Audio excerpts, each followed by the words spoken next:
आगे भगवान कहते हैं कर्मजं बुद्धि युक्ता ही फलम त्यक्त्वा मनीषिणः जन्मबंध विनिर्मुक्तः पदम गच्छन्त्यनामयम्। क्योंकि समत्व बुद्धि से युक्त ज्ञानी जन कर्मों से उत्पन्न होने वाले फलों को त्याग कर जन्म रूप बंधन से मुक्त हो जाते हैं, निर्विकार परमात्मा को प्राप्त हो जाते हैं। कर्मजम बुद्धि युक्ता ही फलम त्यक्त्वा मनीषिणः। मनीषी शब्द यहाँ पर आया हुआ है। मनीषी अर्थात जो मनन करते हुए ऋषि हो गए, जो मनन कर रहे हो, केवल श्रवण करने से नहीं, बस श्रवण कर ले हो गया, हाँ महाराज ने कथा सुना दी अच्छा हो गया, प्रवचन सुना दे अच्छा हो गया, भगवद गीता पढ़ ली अच्छा नहीं, उस पर जो चिंतन करता है, मनन करता है, उसको मनीषी कहते हैं, उसी को विद्वान कहते हैं। और कर्मजम बुद्धि युक्ता ही, जो ऐसे बुद्धि युक्त जो पुरुष होते, इसलिए बुद्धि से युक्त होना चाहिए।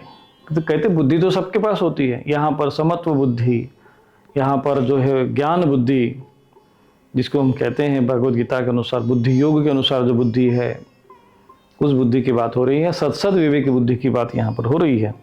तो ऐसी बुद्धि से युक्त हुआ जो मनीषी है, यानी मनीषिणः जो ज्ञानी जन। अब ज्ञानी मैंने सभी ज्ञानी की, ज्ञानी का अर्थ लोग ये सोचते साधु महात्मा मतलब भगवा कपड़ा पहन लिया, आचार्य बन गया, महंत बन गया, वो नहीं।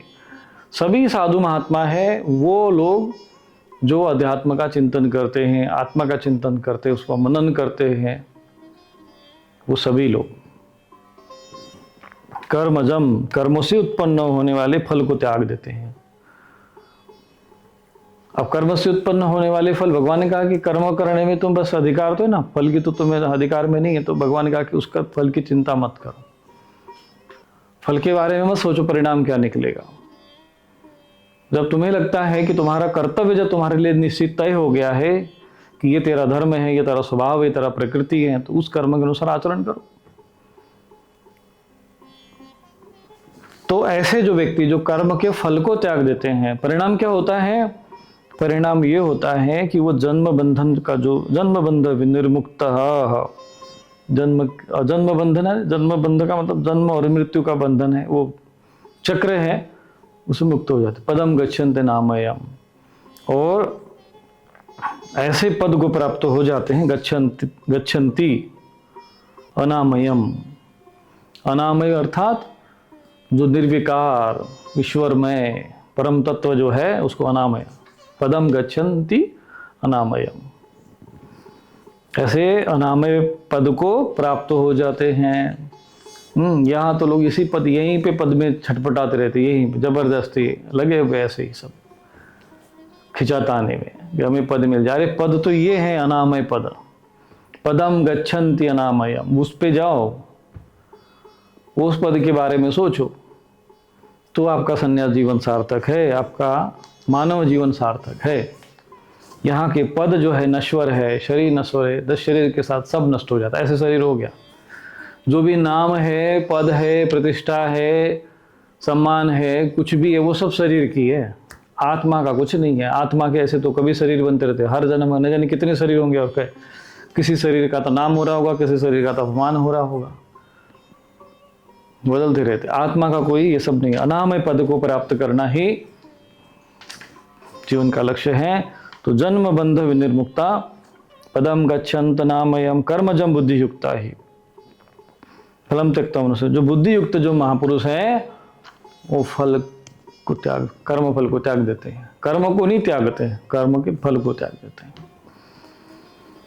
तो भगवान आगे कहते हैं कि अब यदा ते मोह कलिलम बुद्धिर्व्यतितरिष्यति तदा गन्तासि निर्वेदम श्रोतव्यस्य श्रुतस्य च।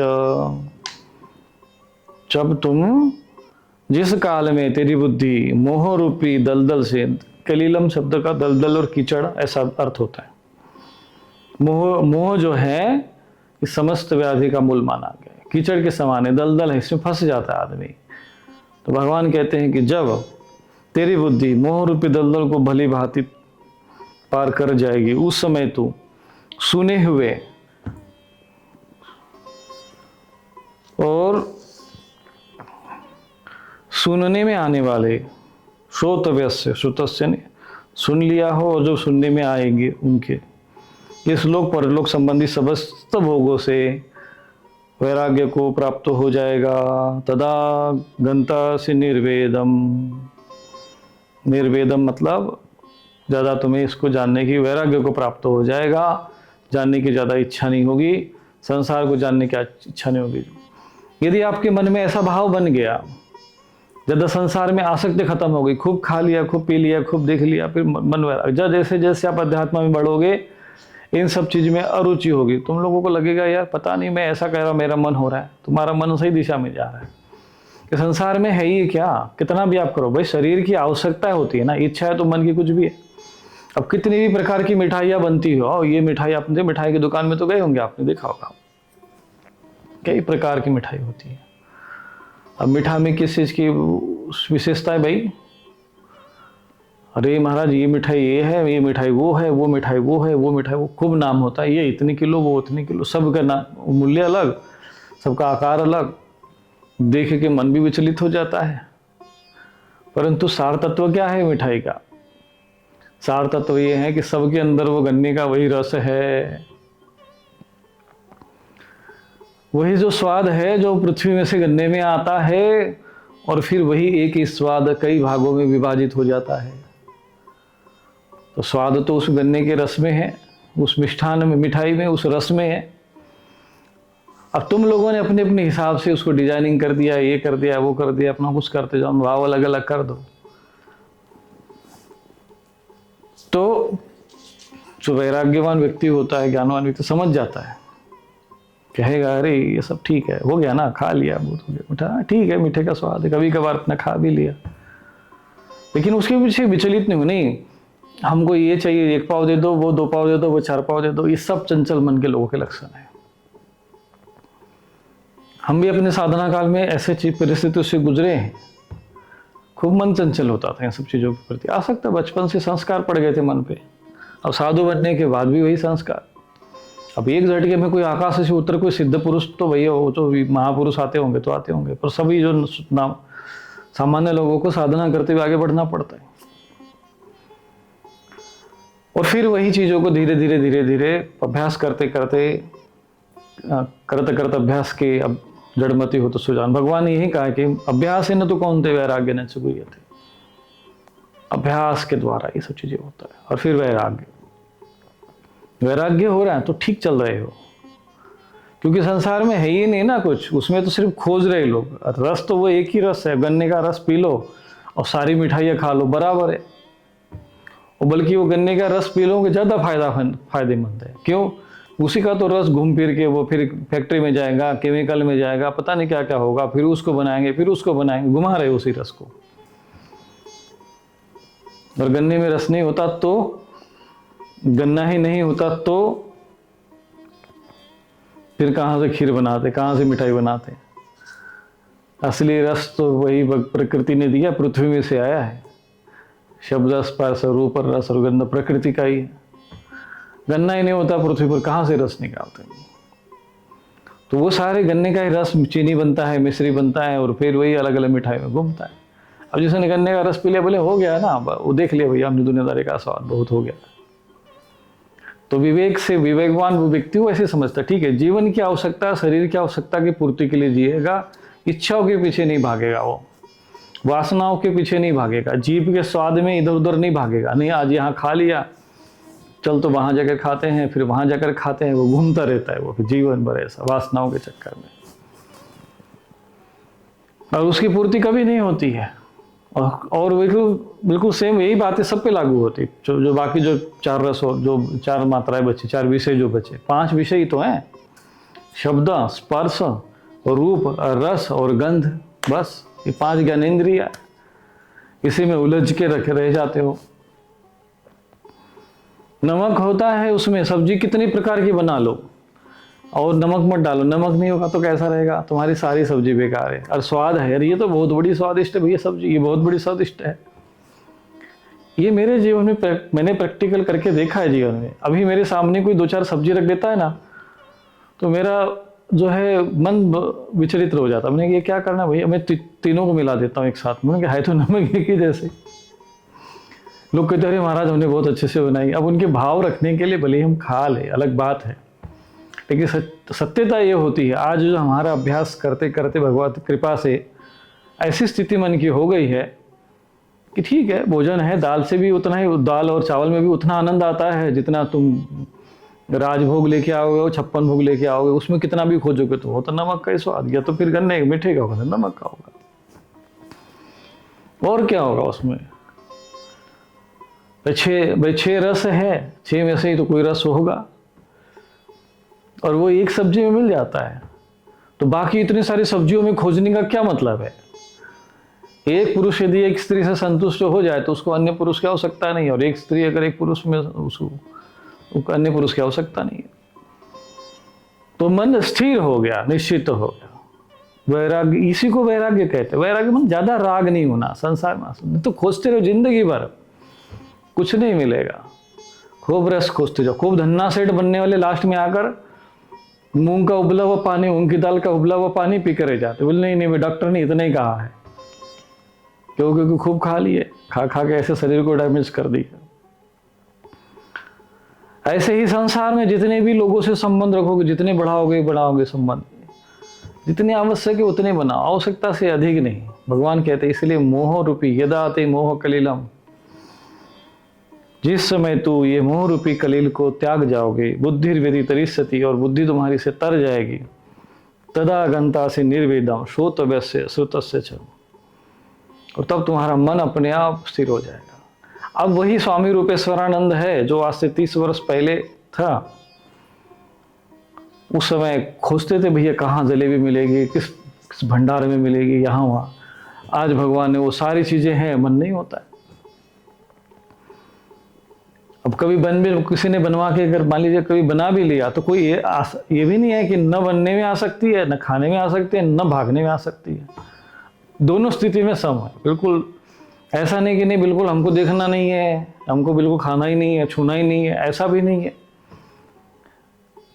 भगवान ने कहा है ना कि तुम्हें कर्म करने में और कर्म न करने में, ऐसा दोनों में आसक्त नहीं होना है, दोनों मामले में। कभी कभी क्या होता है कि व्यक्ति किसी चीज के प्रति चिंतन न करने के चक्कर में चिंतन करने लग जाता है। नहीं हमको बंदर का चिंतन नहीं करना है। अरे बंदर का चिंतन नहीं करना, फिर भी तो बंदर चिल्ला ही रहे हो, तो दिमाग में वो आएगा।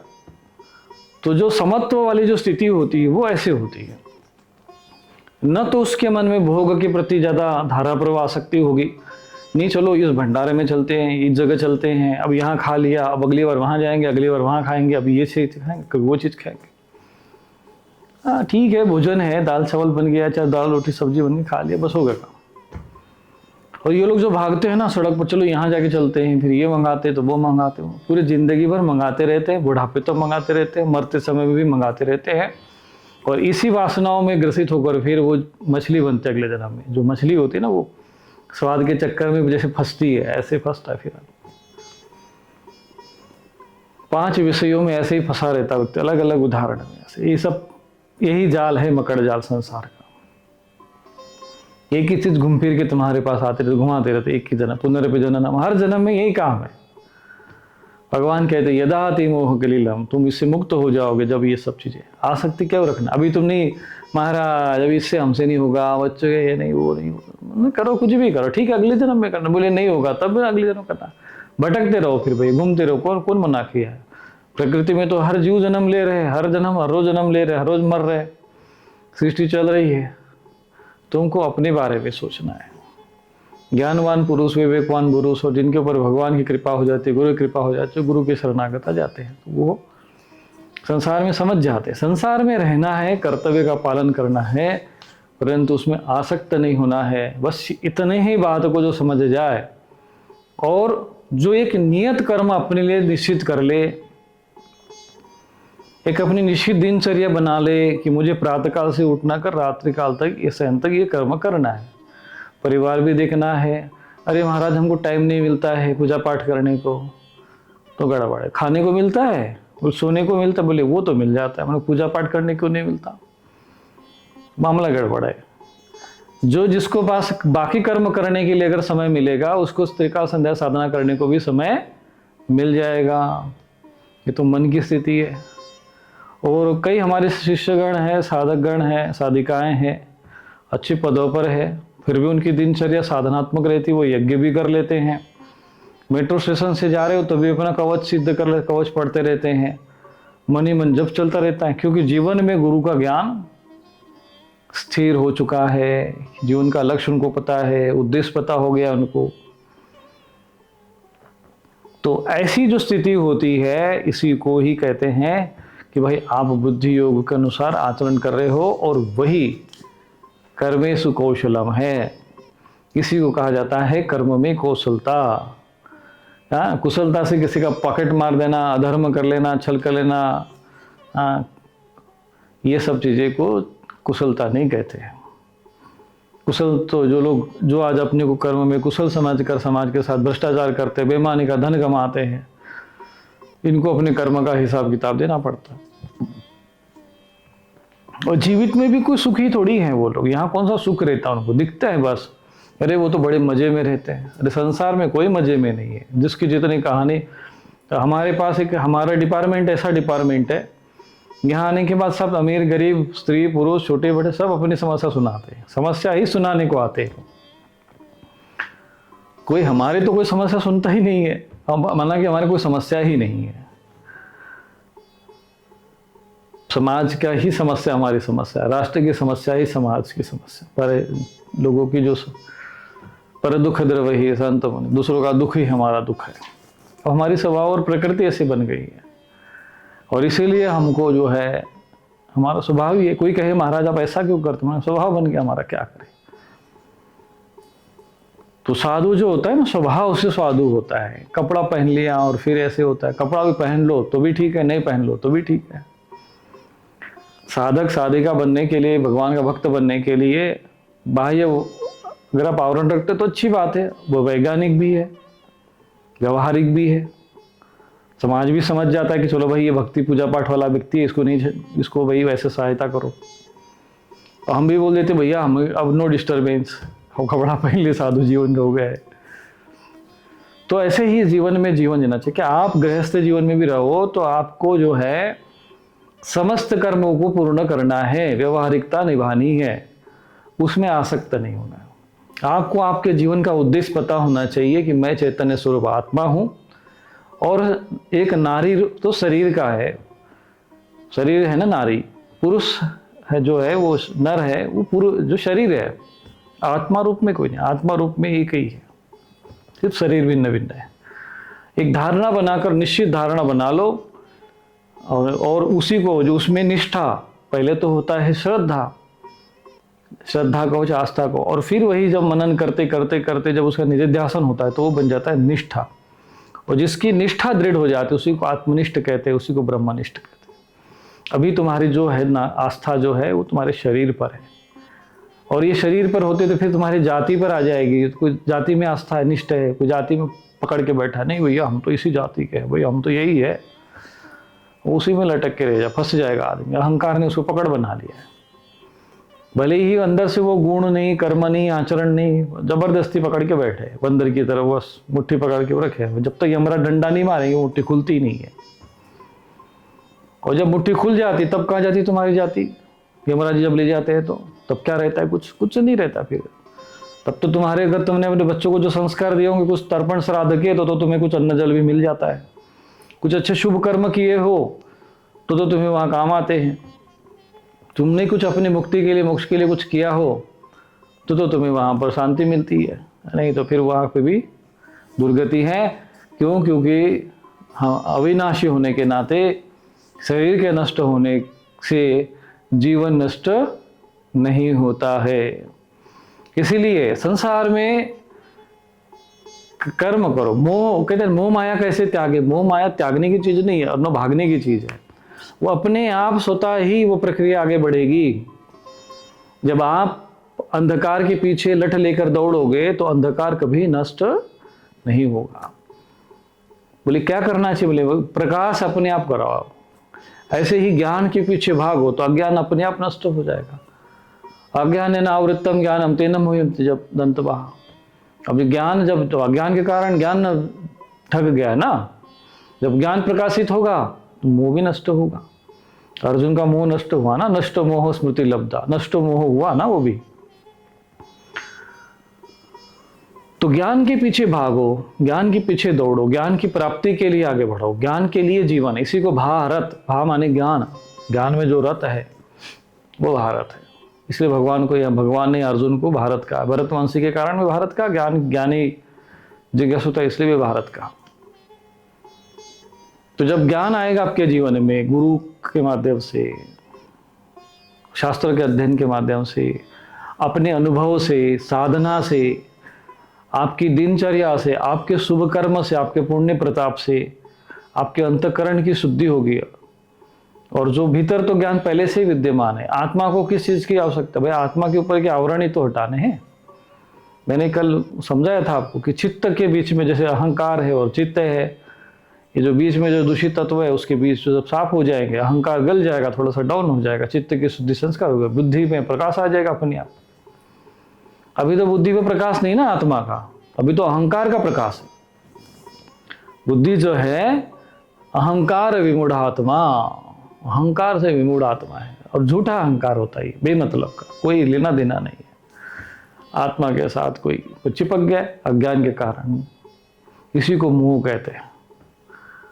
मैं ये हूं तो मैं वो हूं तो ये हूं। आप इसको तो स्वीकार कर लो भाई, अभी भी समय है कि ये सब चीजें ज्ञान पूर्वक समझो, चिंतन मंथन करो, शास्त्र अध्ययन करो।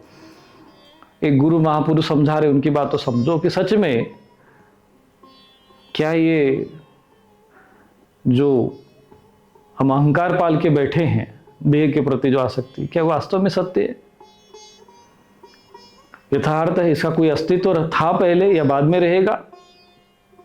अभी क्यों है? अभी अज्ञानता के कारण, व्यर्थ का। पहले था नहीं, बाद में रहेगा नहीं, तो फिर वो सत्य कैसा? उसी को मिथ्या कहते हैं। सत्य वो होता है जो तीनों काल में रहता है, और मिथ्या उसको कहते हैं जो केवल अभी दिख रहा है पर भूतकाल वर्तमान काल में नहीं रहता। और जो भूतकाल में रहता है पर वो वर्तमान में नहीं रहता, जैसे सपने में हम लोग देखते हैं या कोई बीत गया वो घटना स्मरण है, वो मिथ्या है। मिथ्या का अर्थ ये नहीं कि उसका अस्तित्व नहीं होता, अस्तित्व होता है किसी न किसी काल में, पर जो तीनों काल में नहीं होता। तीनों काल में जो होता है उसको कहते हैं सत्य। और वो तीनों काल में कौन है? ब्रह्म है, आत्मा है, तीनों काल में रहता है। जगन मिथ्या, जगन मिथ्या इसलिए कहा गया कि वो तीनों काल में नहीं रहता है, भूतकाल भविष्यकाल वर्तमान काल में नहीं है। पहले तुम था नहीं ये जगत, तुमको ये तुम्हारा नाम नहीं था, ये सब कुछ नहीं था तुम्हारे ऊपर आवरण। अभी है, एक दिन राम नाम सत्य हो जाएगा, फिर नहीं रहेगा, खत्म हो जाएगा, फिर नया शरीर धारण कर लोगे, नए लोक में चले जाओगे। कहाँ जाओगे वो तो कर्म ही बताएगा। वो भी पूरी व्यवस्था बनी है संसार में, ब्रह्मांड ऐसे नहीं बना, पूरी सिस्टम बना है। अविनाशी जीव के लिए पूरा ब्रह्मांड बना हुआ है। केवल ये नहीं कि बस पृथ्वीलोक से खत्म तो खत्म, ऐसा कुछ नहीं। कुछ यहाँ भाई E=mc² जो अंग्रेजी भाषा में जो इन्होंने बोलते हैं, आइंस्टीन ने जो सूत्र बनाया, उसका अर्थ भी तो यही निकलता है लास्ट में, अंत में। भौतिकवाद भी तो यही समझाता है कि किसी का वो कोई पदार्थ नष्ट नहीं होता है, बस केवल रूपांतरित होता है। और यही बात तो भगवद गीता में भी कहती है। भगवद गीता में भी तो है ज्ञान विज्ञान सहितम, ज्ञान और विज्ञान के साथ हमको समझाया जाता है। क्या नष्ट होता है? कुछ नष्ट नहीं होता, केवल रूपांतरित होता है। आत्मा कभी नष्ट हुई, कभी मरी है? मर गया तो फिर क्यों कर्म सत्कर्म करेगा? भाई पितृलोक में जाएंगे, श्राद्ध तर्पण करो, पुण्य कर्म। भाई मरने के बाद परलोक परलोक की चर्चा भगवद गीता में शास्त्र में क्यों है? क्यों नियम धर्म है और क्यों ये सारे? तो ये यही चिंतन मंथन करना है, और इसीलिए मनुष्य हो। अब ये गधे घोड़े का काम थोड़ी है, भगवान ने उनको मनुष्य बनाया नहीं, उनको ऐसा विशिष्ट मन दिया नहीं है। विशिष्ट मन या विशेष मन से युक्त जो प्राणी है, जो आत्मा है, उसी को जो शरीर है उसको मनुष्य कहते हैं। विशेष मन हमको दिया है कि हम चिंतन विवेक श्रवण मनन निधिध्यासन कर सकते हैं, चिंतन मंथन कर सकते हैं। वो काम गधे नहीं कर सकते, वो घोड़े नहीं कर सकते। इनका है वो पशु के लिए नहीं काम है, वो मनुष्य के लिए का। तो करो चिंतन मंथन। और इसी के लिए कि मानो शरीर है और श्रोतव्य से सुतस्य च, फिर बाद में सुने हुए और बाद में जो मन में आया, अरे खूब खा ली, देख लिया, हो गया, नहीं महाराज यहाँ जाएंगे वहाँ जाएंगे, खोजते जाओ। आजकल रील यूट्यूब में चल रहा है ना खूब, ये देखा वो देखा, फिर चलो यहाँ चलते, वहाँ जाएंगे, यहाँ जाएंगे, ये देख लेंगे वो देख लेंगे, देखते रह जाओ। जिसको देखना है वो तो उधर जाना ही नहीं है, और जीव भटकते रहते हैं ऐसे। तो भगवान कहते हैं यदा ते मोह कलिलम बुद्धिर्व्यतितरिष्यति तदा गंता से निर्वेदम श्रोतव्यस्य तस्य च, तब तुम मुक्त हो जाओगे। ये सब मोह रूपी कीचड़ है, ये दलदल है, फंसे हुए हो तुम। भगवान खुद स्वयं कह रहे मोह कलिलम, मोह रूपी दलदल में फंसे हुए हो। और तेरी बुद्धि, अब बुद्धा फंसा कौन है? तो बुद्धि फंसी हुई इसी में, अटकी विज्ञान का प्रकाश है नहीं। चित्त पुराने संस्कारों में उलझा हुआ है, बुद्धि को उलझा के रखा हुआ है, चित्त के जो पुराने संस्कार है। इसीलिए साधना होती है, इसीलिए शुद्धिकरण, चित्त की शुद्धि को ही साधना कहते हैं। उसी के लिए सारा परिश्रम है। जो पहले कचरा हमने, भाई घर में से जो कचरा बाहर से आया है बस उसी को तो साफ करना, तो स्वच्छ घर हो गया। ऐसा ही है, घर तो पहले से स्वच्छ था, बस कि बाहर से धूल आई हुई है। ऐसी आत्मा पर क्या धूल आती है? अज्ञानता की धूल आती है, मोह की धूल आती है, बस उसको साफ कर दो, आत्मा तो वैसे अपने आप में पूर्ण रहे। ये स्थिति है। तो ये जो समझ जाए तो बस यही आत्मज्ञान है, बाकी तो ये सब ऐसे ही माया जाल है। तो यदाते मोह कलिलम, इस मोह रूपी कलिल से जो मुक्त होना है। भगवान आगे कहते हैं श्रुति विप्रतिपन्ना ते यदास्थास्यति निश्चला समाधावचला बुद्धि तदा योगम अवाप्स्यसि। भांति भांति के वचनों को सुनने से विचलित हुई तेरी बुद्धि जब परमात्मा में अचल और स्थिर ठहर जाएगी तब तू योग को प्राप्त हो जाएगा। अब देख लो भैया, तदा योगम अवाप्स्यसि।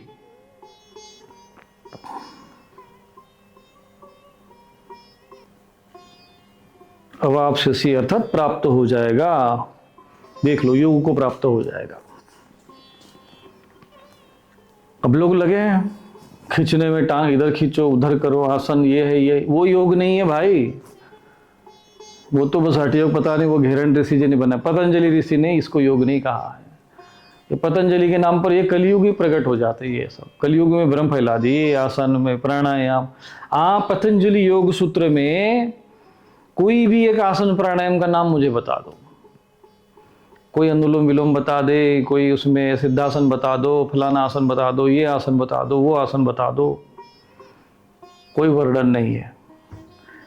आसन कहते हैं स्थिर सुखम आसन, स्थिर और सुखपूर्वक बैठने को। आप कैसे बैठ जाओ, शांति से बैठ जाओ, हो गया आसन। इससे ज्यादा कुछ है ही नहीं है। उसका अर्थ स्थिर सुखम और आसनम, 3 शब्द है बस। उसी में स्थिर और सुखपूर्वक बैठने को आसन कहते हैं। तो जिस अवस्था में आप स्थिर और सुखपूर्वक बैठ सकते हो उसको आसन कहते हैं। ये मत्स्य आसन, तो फिर पादमोच्छिमातानासन, तो इधर पैर खींचो, फिर उधर कूदो, फिर उधर नाचो, ये कोई योग वेग वगैरह योगासन वगैरह कुछ नहीं है। योग के आसन नहीं है ये सब हटियोग गोटे वालियों का काम है। पतंजलि योग सूत्र में, पातंजलि योग दर्शन में, पतंजलि जो योग जो दर्शन है 6 दर्शन में से एक दर्शन योग है, जिसके आचार्य महर्षि पतंजलि मुनि है। उसमें योग की व्याख्या कहा गया है योग चित्तवृत्ति निरोध। चित्तवृत्ति के निरोध करने को योग कहते हैं। उसमें ये विभिन्न प्रकार के आसन, कपालभाति और ये और वो, ये सब क्रिया का कोई वर्णन नहीं है। ये व्यर्थ की व्याख्या करके सिर्फ उसको पतंजलि योग सूत्र में जो मूल चीजें हैं, मूल उद्देश्य है, उससे समाज को भ्रमित कर दिया गया, भटका दिया गया योग के नाम पर। तो इसलिए भगवान ने कहते कि भांति भांति श्रुति विप्रतिपन्नाते, यानी विभिन्न प्रकार के वचनों से सुनी हुई तुम्हारी जो विचलित हुई बुद्धि, विचलित हो गए सुनने से। दुनिया भर की इधर की बातें सुनो, उधर की बातें सुनो। अब तो ये यूट्यूब में आ गया और ये सब ये और वो सब यहाँ वहाँ सुन लिया, तो उससे जो विचलित बुद्धि हो जाती है तेरी बुद्धि। जब अब ये जो इधर उधर से विचलित बुद्धि हुई तुम्हारी, इसका सुन लिया तुमने, क्योंकि अर्जुन ने भी खूब सुन के रखा था, तभी तो भगवान को सुना रहे थे पहले अध्याय में। इनको ऐसा नहीं करना चाहिए, भगवान ऐसा कर देंगे तो ऐसा हो जाएगा, वैसा हो जाएगा। तो भगवान ने कहा कि तू बहुत ज्ञानवान बनता है ना। भगवान कहता है कि तू प्रज्ञावादांसी भाषा से, तुम प्रज्ञावान की तरह बात करते रहते हो। क्यों? क्योंकि भाई सुना तो अर्जुन ने भी था खूब, तुम लोग भी सुन के बैठे हुए हो, हर कोई सुन के बैठा हुआ है और इसीलिए विचलित होता है। अच्छा ये करे महाराज कि वो करे, अच्छा ये नहीं करेंगे तो कैसे करेंगे? इसलिए जीवन में ऐसे गुरु की आवश्यकता पड़ती है जो तुमको एक जगह स्थिर कर दे मनो, और ये काम गुरु ही कर सकते हैं। तुम्हें संसार से यहाँ वहां, माना कि गुरु के थोड़े व्यवहारिकता के कारण आरंभिक शिष्य होता है तो उसको अलग अलग साधना उपासनाओं से घुमा फिरा के फिर एक जगह स्थिर कर देगा, भैया ये देख ली। क्योंकि उसको अब जैसे स्वस्थ रहने के लिए मान लीजिए विभिन्न प्रकार के रोग शरीर में भरे पड़े तो डॉक्टर क्या करता है? चिकित्सा करेगा, भाई ये चिकित्सा कर, वो कर, वो कर, थोड़ा सा, फिर बाद में एक जगह स्थिर कर देगा। माना कि योग आसन अभ्यास आदि के द्वारा भी थोड़ा शरीर की शुद्धि होती है, आवश्यकता भी उसके लिए, परंतु लोगों ने पतंजलि दर्शन, पतंजलि मुनि के नाम पर और वो योग पे उसी पे जाके चिपक गए, बस उसके आगे कुछ पता ही नहीं है। न प्राणायाम पता है, न प्रत्याहार पता है, न धारणा कभी किसी ने बताया। कभी तो किसी भी इन महापुरुषों ने तुमको प्रत्याहार शब्द ही नहीं सुनाया होगा। हम जब अध्यात्म मार्ग में जब आए और जो पतंजलि और स्वामी विवेकानंद जी, भगवत कृपा कुछ अच्छी रही कि मुझे आरंभ से ही जो है सही मार्ग मिल गया, ज़्यादा भटकना नहीं पड़ा। माना कि ग्रंथ तो मैंने खूब अध्ययन किया, मैंने तो लाइब्रेरी पूरी साफ कर दिया ऐसे पढ़ कर, कई ग्रंथ पढ़े हमने। जब अध्यात्म में रुचि हुई तो खूब ऐसी रुचि हुई, ऐसा एक आवेश आया, उस आवेश में हमने सब कुछ पढ़ डाला। कोई ऐसा ग्रंथ, कई संत महात्मा चरित्र, ये वो जो मिला सब, संस्कृत हिंदी अंग्रेजी जो जैसा मिला पढ़ते गए, खूब पढ़ा। परंतु भी मुझे जो है स्वामी विवेकानंद जी का साहित्य मुझे बड़ा सटीक लगा, बड़ा मतलब एक यथार्थ जो था शास्त्रों तो समझ में आया। रामकृष्ण परमहंस जी के वचन, फिर उसके बाद मुझे समझ में आया कि अध्यात्म का मूल उद्देश्य आत्मा की प्राप्ति, साधना का मार्ग ऐसे ऐसे है। तो स्वामी विवेकानंद जी ने पतंजलि सूत्र पर व्याख्या लिखी थी, जिसको भी राजयोग के नाम से पुस्तक आपको उपलब्ध हो जाएगी। अब उसमें उन्होंने कई प्रकार की जो है उसमें साधना बताते हुए, और फिर अंत में ज़्यादा विशेष प्रयोग नहीं, बस तो हल्का प्राणायाम और आसन का ज़्यादा उन्होंने वर्णन नहीं किया, और बस केवल प्राणायाम। और फिर उसमें मुख्य रूप से उन्होंने प्रत्याहार पर जोर दिया। फिर प्रत्याहार के बारे में अध्ययन करते करते मुझे एक पुस्तक पढ़ने को मिली, मनोनिग्रह, स्वामी बुधानंद जी महाराज जी की, जो कि रामकृष्ण मिशन से जुड़े हुए थे, उसी परंपरा से। मनोनिग्रह कभी पढ़ लेना आप लोग, ये पुस्तक बहुत अच्छी पुस्तक है, मनोनिग्रह, स्वामी बुधानंद जी महाराज, रामकृष्ण मठ से वो छपती है। तो मुख्य जो साधना है वो मन की होती है। साधना का जो मूल आधार है, जो कुछ भी सुधार करना है, चंचल मन है, बस उसी को ही वश में करना। असली लड़ाई तो बस मन की तो है। मन में चाहे मन नहीं करते, मन वश में हो गया, मन चाहे मोक्ष का कारण हो चाहे बंधन का कारण हो, वो मन ही तो है। मन से ही मोक्ष है, मोक्ष से उसी से बंधन है। मने वो मनुष्य नाम कारणम बंध मोक्ष। मैंने सोचा कि भाई कारण तो यही है, पक्का यही तो है जड़, चंचल ही मन ही है गड़बड़। मैंने कहा बस मन को टारगेट करो, मन को लक्ष्य बनाओ। अभी क्या हो रहा है, सारा जो ध्यान है ना वो शरीर पे, इधर वो शरीर को पुष्ट हो रहा है कि नहीं, भाई अब स्लिम हो रहा है कि नहीं, पतले हो रहे कि मोटे हो रहे, चर्बी चढ़ गए तो कम करो, तो ये आसन कर, वो आसन कर। मन के बारे में कोई बताता ही नहीं है। और जबकि अध्यात्म का जो असली, जो वास्तविक केंद्र बिंदु है वो मन है। सारी साधना मन के लिए है, मन को स्थिर करना है, मन को समझाना है, सारा वही मन को ही है। तो मन का निग्रह करना पड़ता है। तो वह पुस्तक मुझे मिली, मनोनिग्रह। मैंने कहा वो पढ़ा मैंने उसको, स्वामी बुधानंद जी का कभी अध्ययन करना। और उसमें प्रत्याहार पर ही उन्होंने वो वर्णन, मनोनिग्रह का अर्थ ही प्रत्याहार है। प्रत्याहार जो शब्द बना है, प्रति और आहार, ये दो शब्दों को मिलाकर प्रत्याहार शब्द बनता है। और वो बिल्कुल सेंटर है, इधर ध्यान धारणा समाधि और इधर यम नियमासन। तो स्वामी विवेकानंद जी ने वहां ज्यादा, और आसन प्राणायाम पे थोड़ा सा प्राणायाम कर दो, थोड़ा आसन कर दो, उतरे। स्वामी विवेकानंद जी ने वहां ध्यान दिया। उनके गुरु वैसे मिले थे, और वो भी सिद्ध पुरुष थे पूर्व जन्म के, भी विशेष आत्माएं पृथ्वी पर आती उपदेश देने के लिए, वही उनमें से एक थे। तो वो बराबर इधर उधर से मन को खींचकर एक जगह पे केंद्रित करना। तो यहां पर भगवान यही कह रहे कि जब तुम्हारे चारों तरफ से इसका सुना उसका सुना, हमने भी सबका सुन लिया, सब पढ़ लिया, सब देख लिया, कोई तंत्र मंत्र नहीं छोड़ा, कोई पुस्तक नहीं छोड़ा, सब घूम फिर के फिर लास्ट में आ गए एक बिंदु पर, समझ में आया कि सारा खेल जो है मन का है। आत्मा तो अपने आप में निर्विकार है, सब कुछ है बंधन में, बस इसी में मन के चक्कर में। तो सारा जो है हमने पूरी लक्ष्य अपनी जितना भी है। और मंत्र जो होता है वो मननात् त्रायते इति मंत्र, मंत्र की व्याख्या यही है कि वो मनन करने से त्राण करता है, वो मन को नियंत्रित करने का एक साधन है। तो वो सो मंत्र को पकड़ लिया, अब गुरु का दिया हुआ एक मंत्र पकड़ लो और मन को नियंत्रित कर लो, सब बड़ा हो गया, काम खत्म। यही तो इतना सी साधना है। वो दूसरे चक्करों में घूमते रहते, ये मंत्र साधो, वो मंत्र साधो, ये करो, वो करो, वो करो, भागते रहते व्यक्ति। मन को स्थिर होना बहुत आवश्यक है। तो भगवान यह कहते हैं कि श्रुति विप्रतिपन्नाते, इधर उधर से जो तूने खूब सुना है, और जब सुनने के बाद जब तुम थक जाओगे और तुम्हारा मन जब स्थिर हो जाएगा और जब परमात्मा में तुम्हारी अचल बुद्धि हो जाएगी, ठहर जाएगी, तब तुम योग को प्राप्त हो जाओगे। उसको योग कहते हैं। और तब वो जो योग, जिसका मन स्थिर हो गया परमात्मा में, जिसकी बुद्धि स्थिर हो गई, ठहर गई, समाधा वचला, यह समाधि शब्द आया है, समाधो, समाधो, समाधो अचला, ऐसा शब्द आया है। दोनों का जो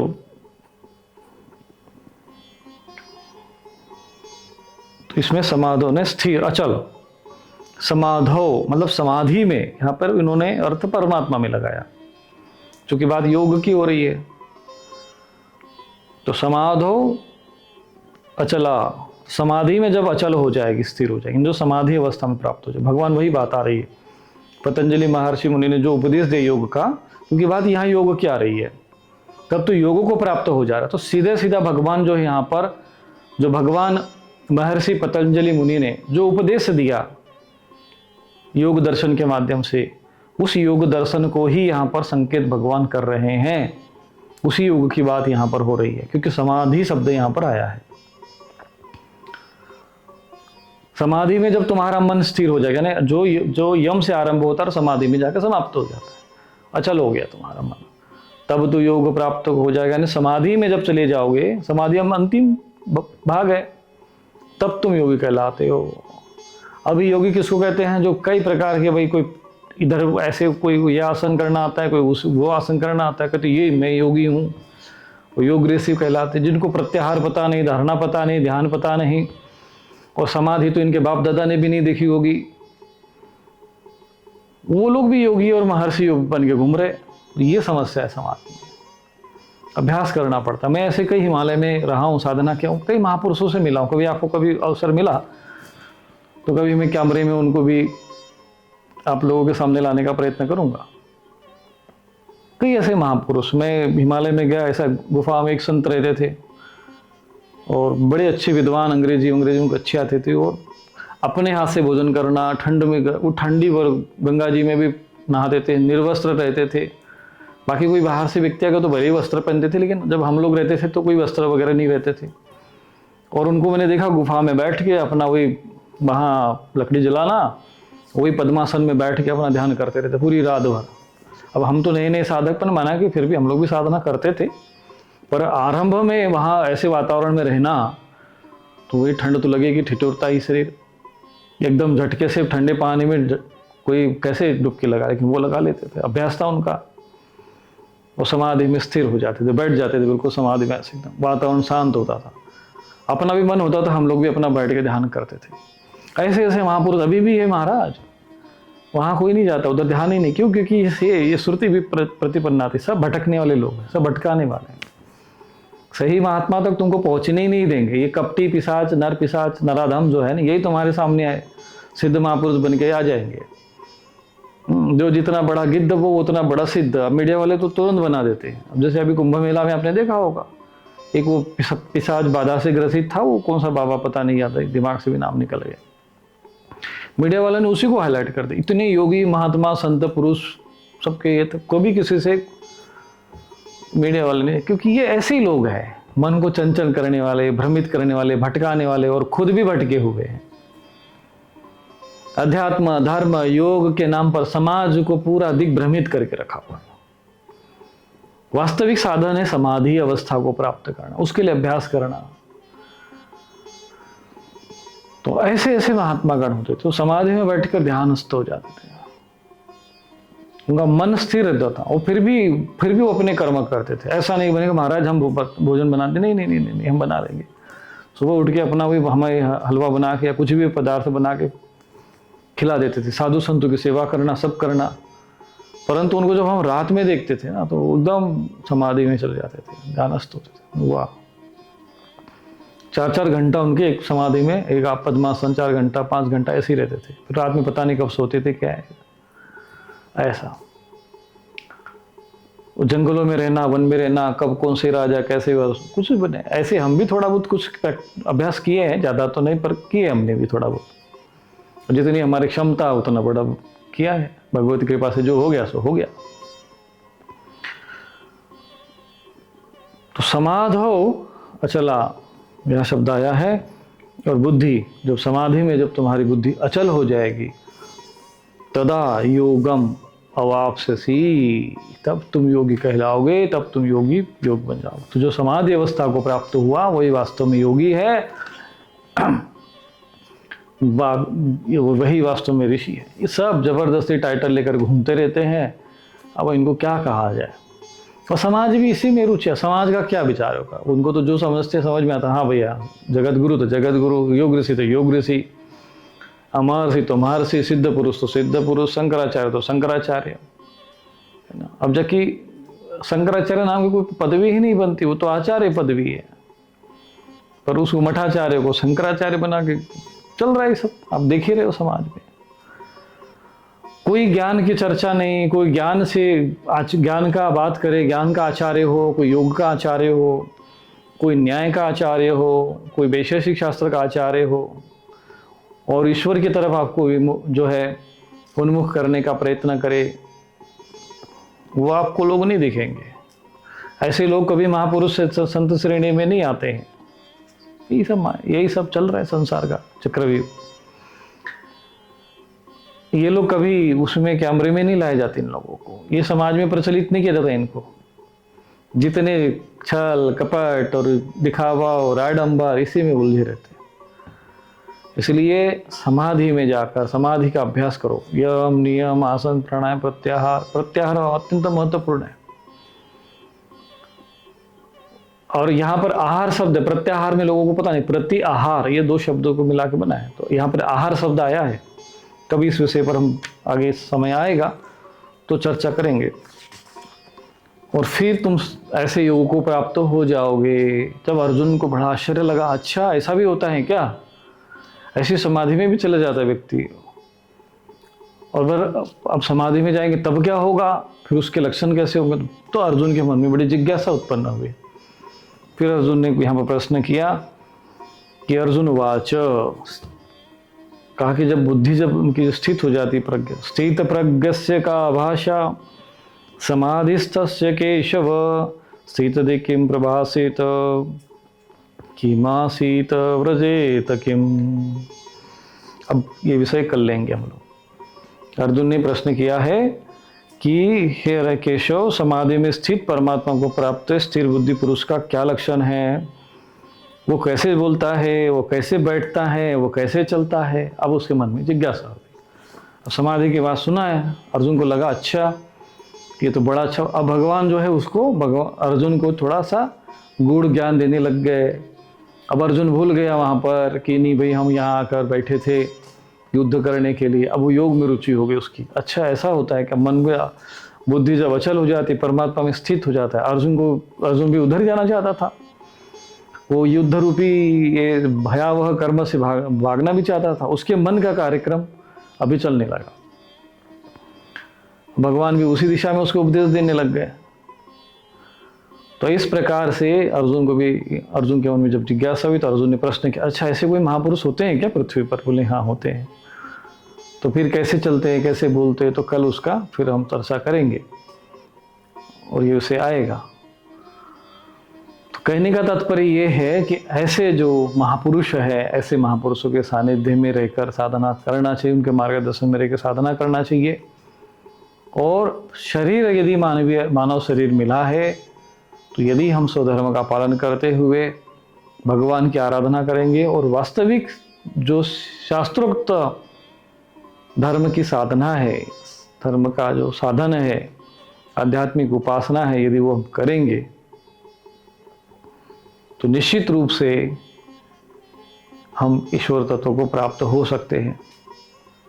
एक बात सदैव ध्यान रखें कि जब भी आप इस प्रकार की साधना उपासना करना चाहते हैं या करवाना भी चाहते हैं, सर्वप्रथम अपने जीवन में वैसा आचरण हो और उद्देश्य जो है लोक कल्याण का हो, परोपकार का हो, तभी संभव है ये सब चीजें। परंतु आजकल जो समाज में ये जो प्रचलन चल रहा है योग के नाम पर, केवल देह तक सीमित है, देह पर चल रहा है, टेंशन में जी रहे, ये सब जी रहे, तो कई सब विदेश लोग भी बेचारे अशांत हो जाते हैं, सारे विषय भोगों से वैराग्य हो जाता है उनको। वो भारतवर्ष में आते हैं इस आशा के साथ आते हैं कि चलो यहाँ आने के बाद हम आत्म शांति को प्राप्त करेंगे, उनको भी देह में लगा देते हैं, भाई ये भोजन मिलेगा, ये मिलेगा, ये खाओ वो खाओ, उसी में लगे रहते हैं।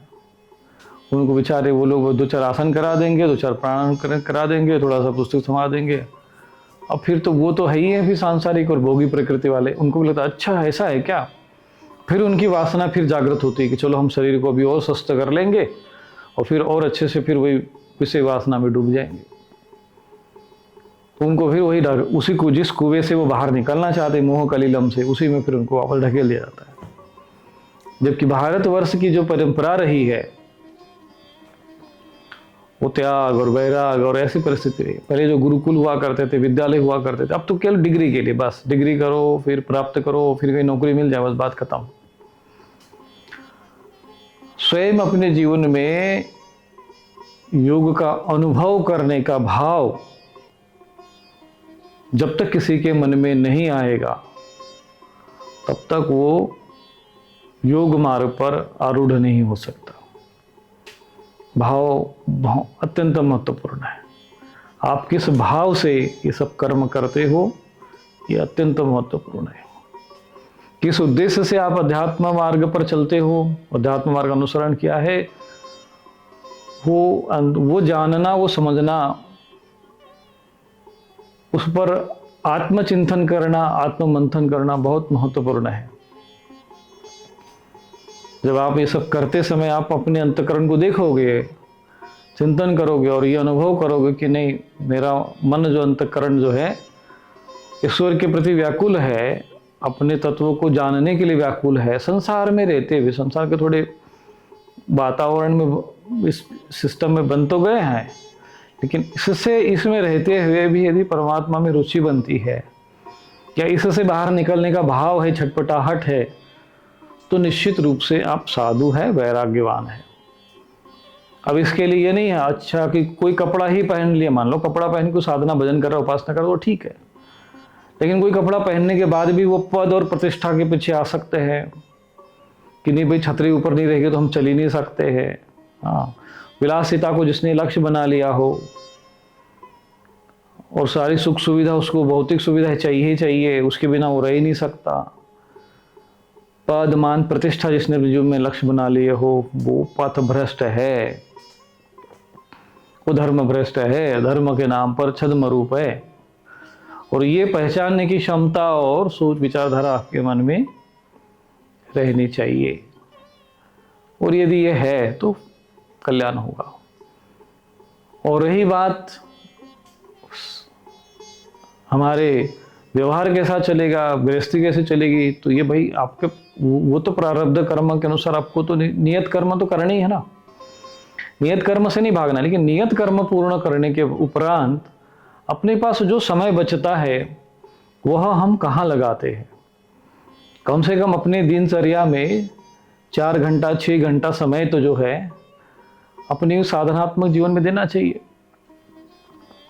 थोड़ा नवरात्रि का समय है तो थोड़ा उस पर संयम साधने का प्रयत्न करना चाहिए। इस प्रकार का थोड़ा अभ्यास धीरे धीरे करते करते करना। और दूसरी बात, प्रारब्ध जो कर्म है वो तो भोगना ही है। पहले रचो प्रारब्ध, पीछे दियो शरीर। अब प्रारब्ध से तो अब बच भी नहीं पाओगे। अर्जुन भी नहीं बच पाया।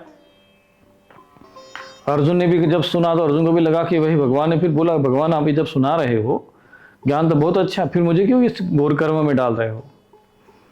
तो ये दोनों बातें हैं। कभी कभी लगता है, कभी कभी कई शिष्य भी गण होते हमारे पास आते हैं, गुरुजी आप बात करते हो अध्यात्म की, फिर आप क्यों हम लोगों को इस संसार माया जाल में डालते रहते हो। मैंने कहा कि देखो तुम्हारा प्रारब्ध है वो तुम उसे भाग नहीं सकोगे, परंतु मैं तुमको वो ज्ञान दूंगा, वो सामर्थ्य दूंगा और इस तरह से सक्षम बनाऊंगा कि तुम इस संसार के सारे कर्म करते हुए भी, और मैं अपने अनुशासन में रखूंगा तुम्हें, और वो सब कुछ करते हुए भी तुमको मैं उस अवस्था को प्राप्त करने का सूत्र बता दूंगा, और यदि श्रद्धावान है तो उस तक स्थित भी करा देंगे। परंतु उसका जो नियम है, उसके जो सिद्धांत है, आज्ञा का पालन तो करना पड़ेगा ना भाई। कम से कम हम इसीलिए हम अपने कम से कम इतना तो करो कि बाहर के जो शुद्ध आहार मत खाओ। कम से कम अपनी जिह्वा पर नियंत्रण तो साध लो। अशुद्ध आहार से तो बचो, दूषित आहार से तो बचो, दूषित भोजन से बचो, कुसंग से बचो। इतना तो तुम कर सको। बाकी अपना कर्म करो व्यवहारिकता में भाई, चलो कमाओ खाओ, घर गृहस्थी, माता पिता, पति पत्नी, बच्चे, सब कुछ अपना चलते रहे। परंतु ये सब होते हुए भी आप उनसे अलिप्त रहिए। जैसे जीभ होती है ना, वो रहते हैं दांत के बीच में, लेकिन फिर भी बच के रहती है, दांत के बीच में नहीं आती है। खूब खाती पीती रहती है, वैसी की वैसी रहती है। ऐसे ही संसार में रहना है। तो नाव जैसे पानी में तो रहती है, लेकिन वो व्यवहारिकता के जाती जाती लोगों को पार भी कर देती है, लेकिन स्वयं डूबती नहीं है, पानी को अपने भीतर नहीं रखती है। अभ्यास से हो जाएगा, धीरे धीरे अभ्यास करना पड़ेगा। एक दिन में कोई भी चीज सफलता से नहीं। अब कई ऐसे श्रद्धालु होते हैं हमारे पास आते हैं, महाराज हमको तो साधना करनी, भक्ति करनी, उपासना करनी, वो आवे से तो भावे से थे, पर अंदर से हम समझ जाते हैं कि इसके अंदर क्या क्षमता है क्या नहीं है। भगवत ने कुछ कृपा तो की है तो कुछ तो समझ में आ ही जाता है।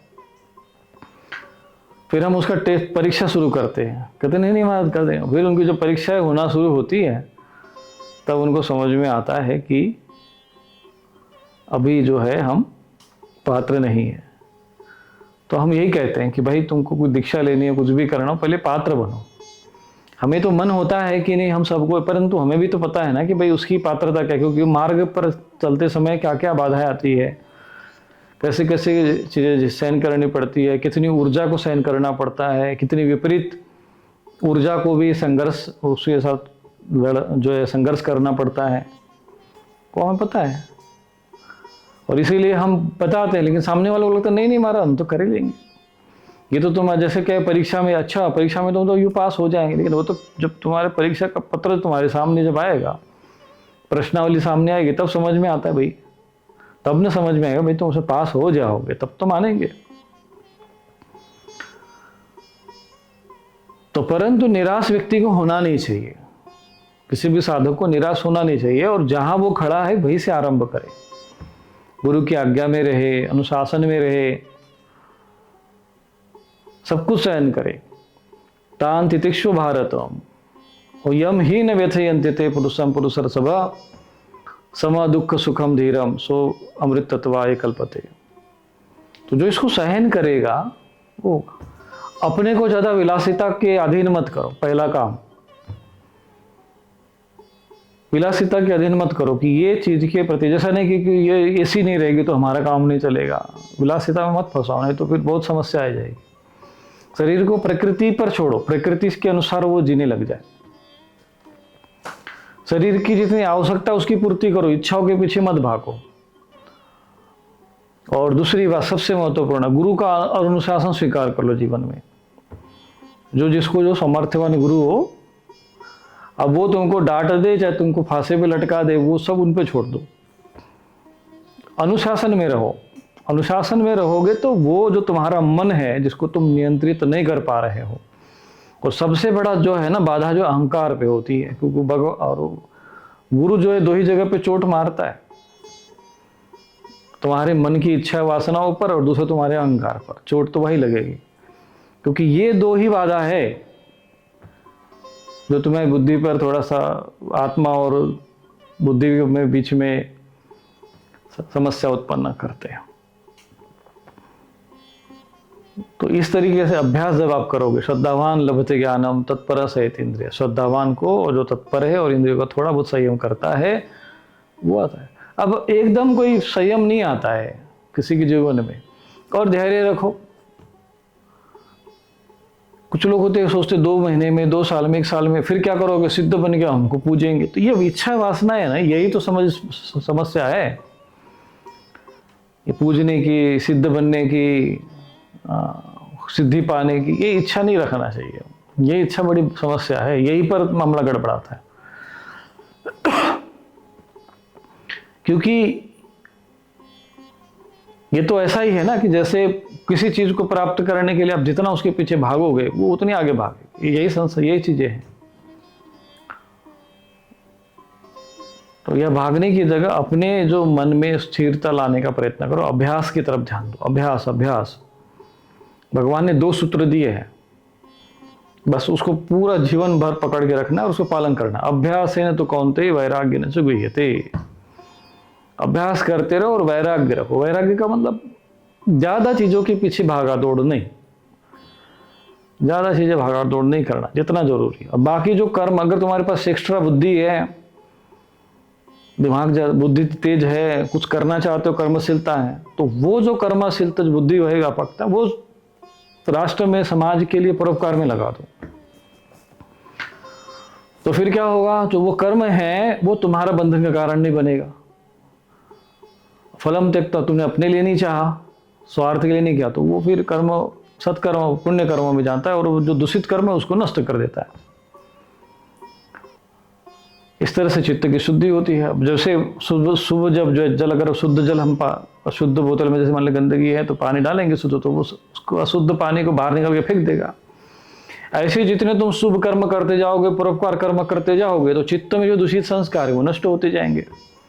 जब चित्त शुद्ध हो गया तो बस एक काम तुम्हारा पूरा हो गया। अब रह गया थोड़ा बहुत अभ्यास मन का। मन की जो वासना, इच्छा भाग रही इधर दुनियादारी के, तो वो भी धीरे धीरे जब चित्त शुद्धि हो जाती है तो मन भी जो है, अब मन में वो संस्कार रहते नहीं है, वो भी फिर मन शांत हो जाता है। अब अंत में रह जाता है अहंकार। तो अहंकार के लिए थोड़ा सा गुरु की आवश्यकता पड़ती है, ज्ञान का अभ्यास करना पड़ता है, और बुद्धि को थोड़ा सा सत्संग की आवश्यकता पड़ती है। उसको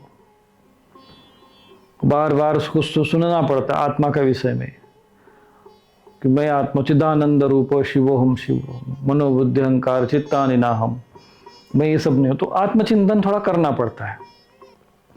तो आत्मचिंतन करने से जो आत्मा के अहंकार में, मतलब अहंकार में जो दूषित अहंकार उसमें जो पड़े हुए हैं वो धीरे धीरे नष्ट हो जाते हैं, और जो मूल आत्मा को जैसे स्पर्श होने लग जाता है तो फिर ये अहंकार जलने लग जाता है।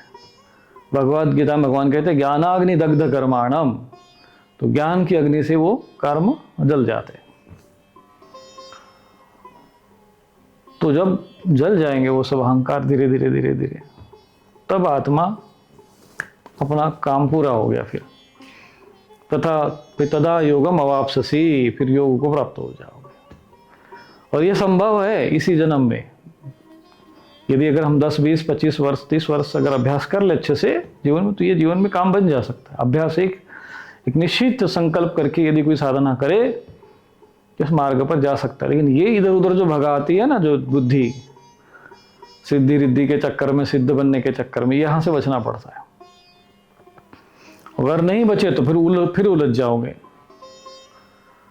फिर जब तक ठोकर नहीं लगेगी फिर वापस नहीं आता फिर आदमी, और बड़ा कठिन होता है। तो इस प्रकार का यह ज्ञान है, और जीवन में जब उतरेगा तो आपको समझ में आएगा। जितना भी संभव है भगवद गीता में ये सारे विषय धीरे धीरे धीरे आएंगे। अब जब हम आपको भगवद गीता का पूरा श्रवण करा देंगे, उसके बाद आप फिर भगवद गीता पढ़ोगे तो आपको भगवद गीता फिर अच्छे से समझ में आएगी। और भगवद गीता का केवल अध्ययन करने से भगवद गीता समझ में नहीं आती है।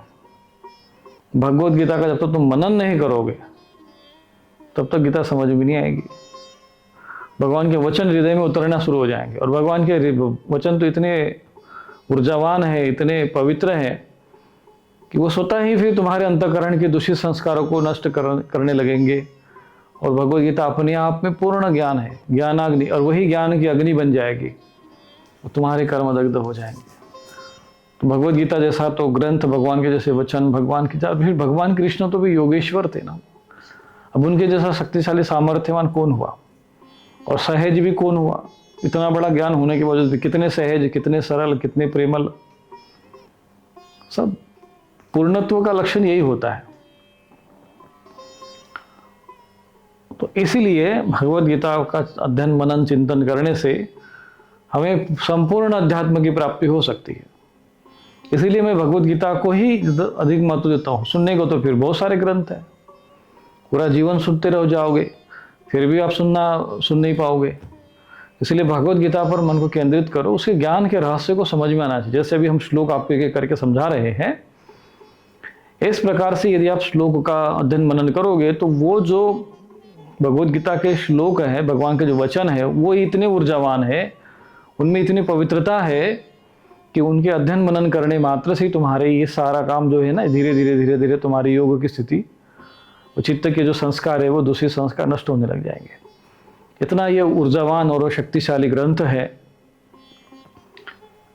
जिसको हम भूल चुके हैं, इसीलिए हम भटक रहे हैं धर्म के नाम पर।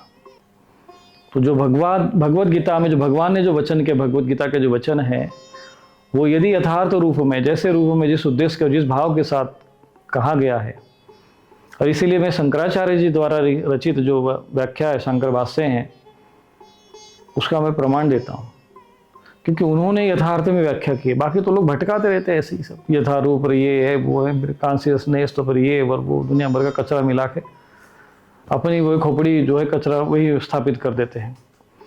इसलिए भगवद गीता का जो भी, जहाँ पर भी ऐसा भाव बनेगा कि नहीं, आप वास्तविक निर्णय हम लेने में, इसका अर्थ करने में जहाँ पर भी हम सक्षम नहीं होंगे, तो वहाँ पर हम भगवान शंकराचार्य जी के शरण में जाएंगे और गीता शंकर भाष्य में उसका जो भाष्य है, व्याख्या है, उस पर हम चिंतन मंथन करेंगे और जो यथार्थ उसका जो रहस्य है उसको हम एक अमृत के समान ऊपर लाने का उसको प्रयत्न करेंगे और उसको समझने का प्रयत्न करेंगे। तो आज इतना ही, कल उसका वर्णन आएगा किस प्रकार से उसमें उन्होंने व्याख्या कही है और स्थित प्रज्ञ महापुरुष के क्या लक्षण होते हैं, कैसे वो चलते हैं, कैसे बोलते हैं, और आगे भी उस विषय पर जो चर्चा होगी वो हम पुनः चर्चा करेंगे। तो आज इतना ही। नारायण नारायण नारायण। क्या आपकी समस्याओं का समाधान नहीं मिल रहा? स्वामी रूपेश्वरानंद आश्रम में पितृदोष निवारण, काल सर्प दोष शांति, नारायण बलि पूजन, महायज्ञ, जन्म कुंडली विश्लेषण, अभिमंत्रित रक्षा कवच तथा सिद्ध यंत्र जैसे श्री यंत्र, कुबेर यंत्र उपलब्ध हैं। साथ ही नकारात्मकता, शामक स्प्रे, मंत्र सिद्ध यज्ञ भस्म और दैवीय रक्षा कवच भी प्राप्त करें। अभी कॉल करें और सेवा हेतु दान करें।